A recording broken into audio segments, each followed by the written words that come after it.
I was 7, my father brought home a beautiful lady who gave me a box of mangoes. That day, my mother watched me happily eating those mangoes while she signed her name on the divorce papers. After that, she jumped off the roof of our building. From then on, mangoes became the nightmare of my life. So on my wedding day, I told my husband, Alan Holt, if you ever want a divorce, just give me a mango. Alan pulled me into his arms, quiet. From then on, mangoes became off limits for him too. On Christmas Eve of our 5th year of marriage, Alan's childhood sweetheart, Larissa Fenimore, left a mango on his desk at the office. The very same day, Alan announced he was cutting ties with Larissa and fired her from the company. That day, I truly believed he was the man I was meant to be with. Half a year later, I flew back from overseas, having just closed a partnership deal worth about $200 million.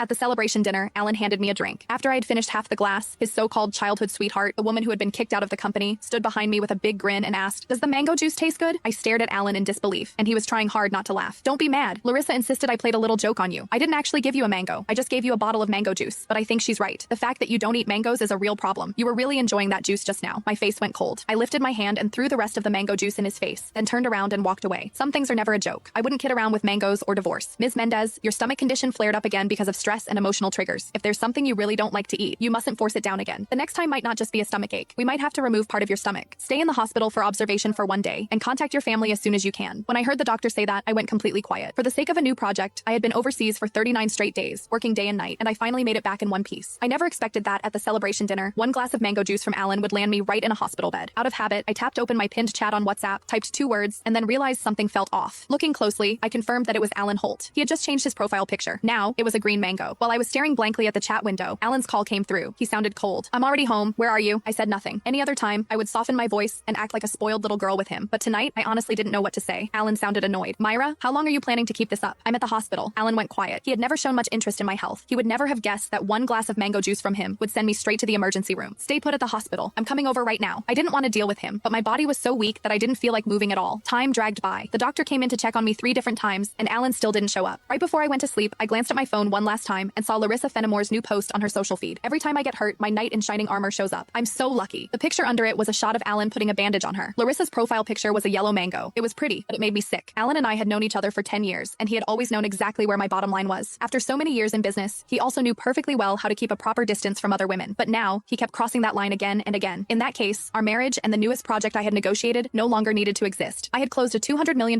deal in West Arkin that could have changed the company's future, but at that moment, it didn't matter anymore. When I woke up the next morning, Alan hadn't sent a single message or made a single call. I wasn't even angry. After the follow-up check confirmed I was fine, I went straight home to a 5,300 square foot luxury villa that Alan and I had bought the previous year. 7 years ago, when we graduated, we squeezed into a basement room and shared 1 cup of instant noodles. 5 years ago, when we registered our marriage, we ate at a street food stall and went home with a tiny 4-inch cake. Now, I was alone in a huge empty house, nursing my wounds by myself. I figured I would get used to it eventually. I was reviewing the divorce papers the lawyer sent me when Alan finally came.